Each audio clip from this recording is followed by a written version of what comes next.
Arestado ang 74 na individual na sangkot umano sa illegal raffle draw diyan sa bayan ng San Vicente sa lalawigan ng Tarlac. Lumalabas ayon sa otoridad na 5 taon na palang nag-ooperate ng illegal ang grupo at nagsasagawa ng paraffle kada buwan sa iba't ibang lugar sa Luzon. Mar Gabriel sa balita.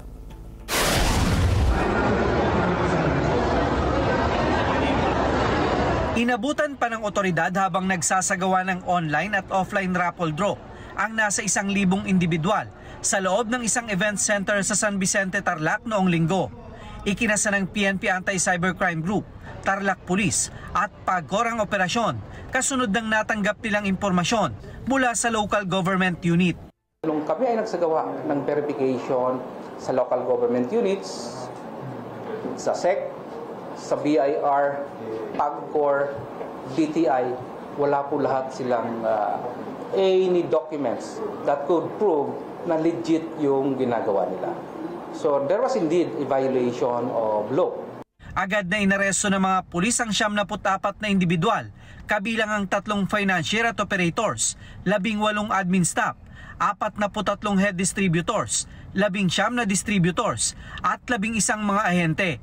Nakumpiska sa lugar ang ilang kagamitan sa raffle draw, gaya ng mga raffle tickets, higanteng tambyolo at iba pang ebidensya. Base sa investigasyon, 5 taon nang nag-ooperate ang grupo na nagsasagawa ng raffle draw kada buwan sa iba't ibang mga venue sa Luzon. Meron akong nakausap from Baguio, then went there directly to Tarlac for that raffle. Merong taga Nueva Ecija, merong taga Pangasinan, and as far as Bicol, meron akong nakausap doon. Every month, in fact, yung sa July, meron na silang schedule, August, meron silang schedule, but I'm pretty sure hindi na yan matutuloy because of what happened last Sunday. Ibinebenta raw ang ticket sa venue at sa kanilang online page sa halagang 20 pesos kada piraso. Maaari daw manalo ng bagong SUV, business package na nagkakahalaga ng 1 milyong piso at 150 square meter na lote.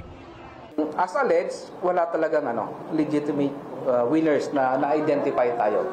No? Kasi kung ikaw na nanalo, for example, sa isang raffle, talagang kahit pa paano, ina-advertise mo dyan sa social media platforms. No? And then, as alleged, sabi ng mga ibang tumataya, yung mga nananalo, it belongs to the inner circle. Yung mga hinuli natin. Nakakulong na ang mga sospek na naharap sa kasong paglabag sa Presidential Decree 1602 o ang illegal gambling, kaugnay sa RA 10175 o ang Cybercrime Prevention Act. Mar Gabriel, para sa Mata ng Agila. Matatag, matapang, matapat.